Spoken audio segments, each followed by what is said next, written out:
Dan Illman might be our two graded stakes races, six stakes races overall on tap at Laurel Park on Saturday.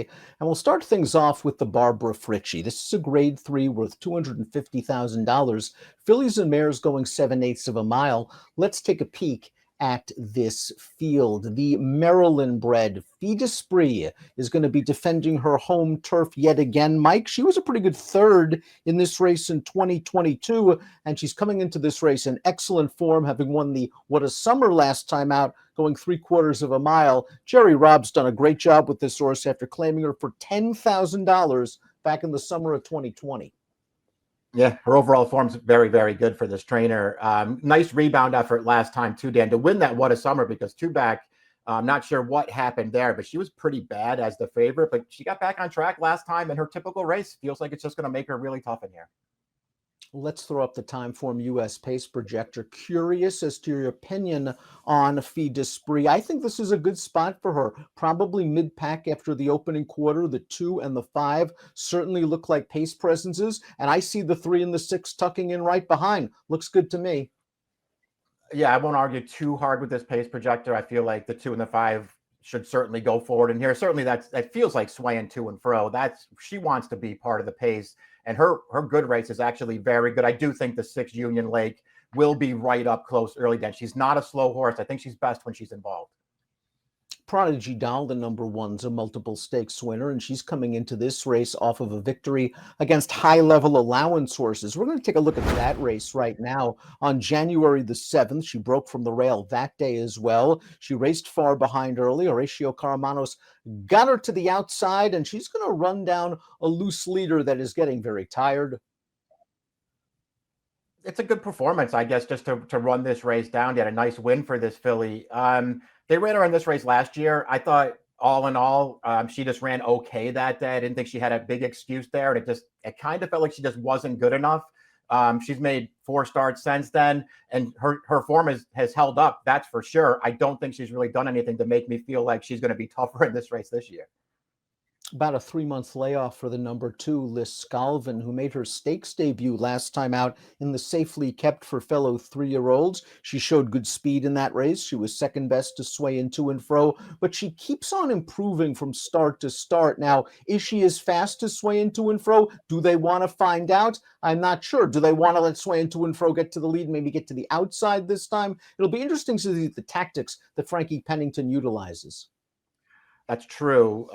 Listen, based off of that last race in the Safely Kept, and this filly didn't do anything wrong in there, Dan. She did her very best and was just no match for Swayin to and fro when that field got into the stretch. I don't know, based off of that effort, if I really feel like she's a major player back in here, because Swayin to and fro obviously feels like she's better than her right now. And there are several other new faces in here as well. You're correct that she's still lightly raced enough that maybe you can project some upside. I think this is a really, really tough spot for her.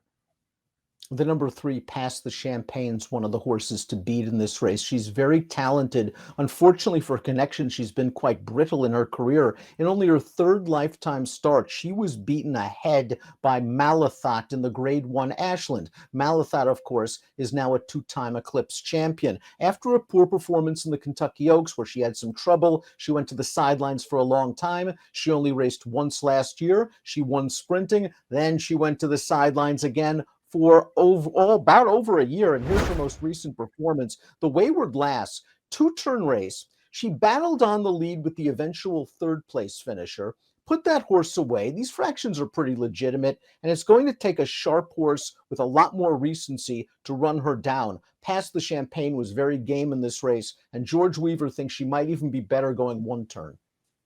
Yeah, I won't disagree with that. I feel like cutting back to 7 could actually help her. She ran really well last time, did a lot of hard work up there. It felt like she actually could have cleared the lead early, Dan. They elected not to do that, and she wound up hooked up with that Beth's Dream, who was also 7-5 there. She still ran really well last time. The win 2 starts back, and I know it's a long time ago now, going 7.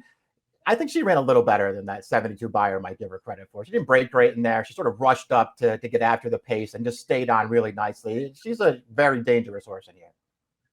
She was up and on the pace last time out. I would expect her to revert to the stalking tactics and the position where Timeform US has her in the early going. Quiet Imagination's the number 4, and she's a little bit of a reach in the stakes ranks. 4th last time out at Charlestown, going a 2-turn sprint. The last time she raced at Laurel, she caught a sloppy track. I guess the connections are hoping for something like the result from 4 starts back, only with a lot faster buyer.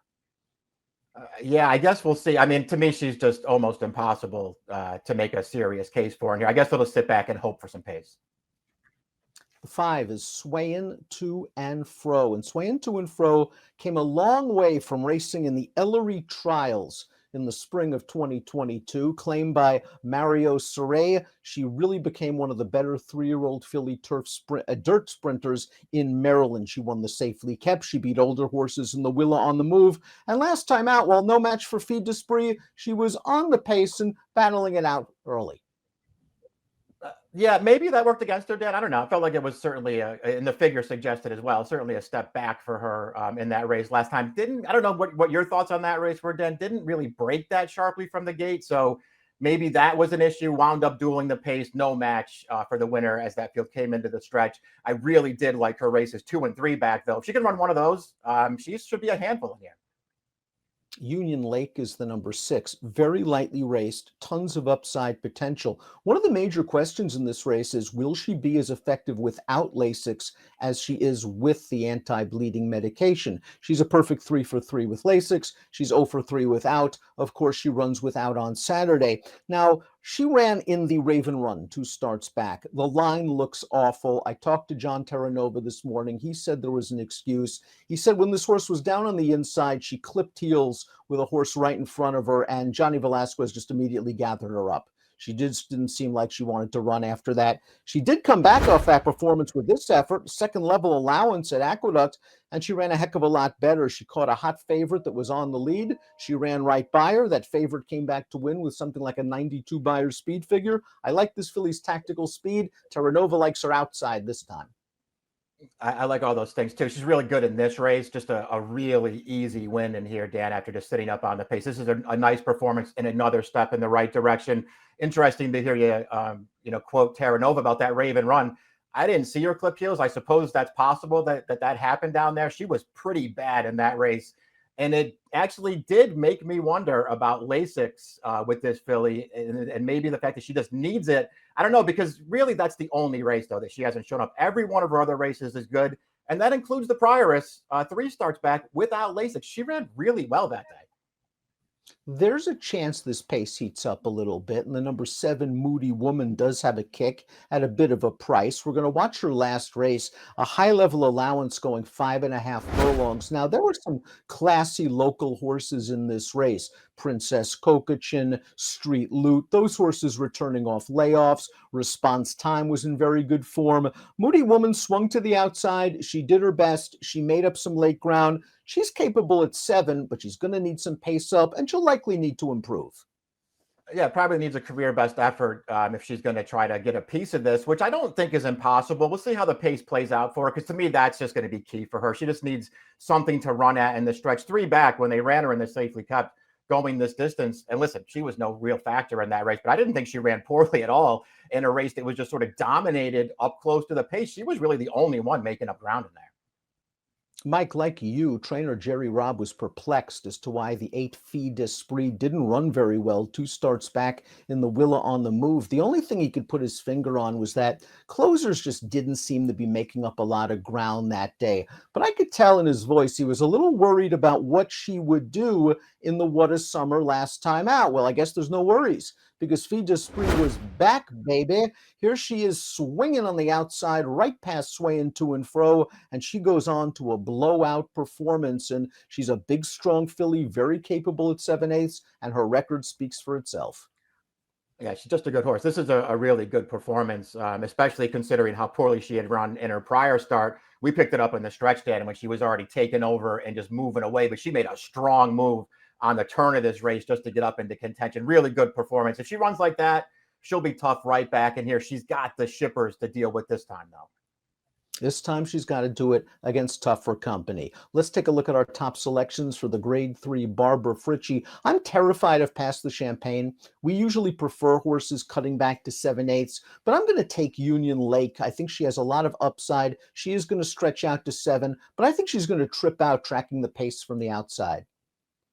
Yeah, I look at her the same way, Dan. I'll admit I'm a little concerned about her going back off Lasix for this. We'll see if it makes any difference at all. Unfortunately, it is something that we have to worry about these days when we're betting our money. But I think this filly's good. I think she can get a good trip here. 6/8 for Mike, 6/3 for me, and the Barbara Fritchie, one of 6 stakes races at Laurel Park on Saturday. Good luck.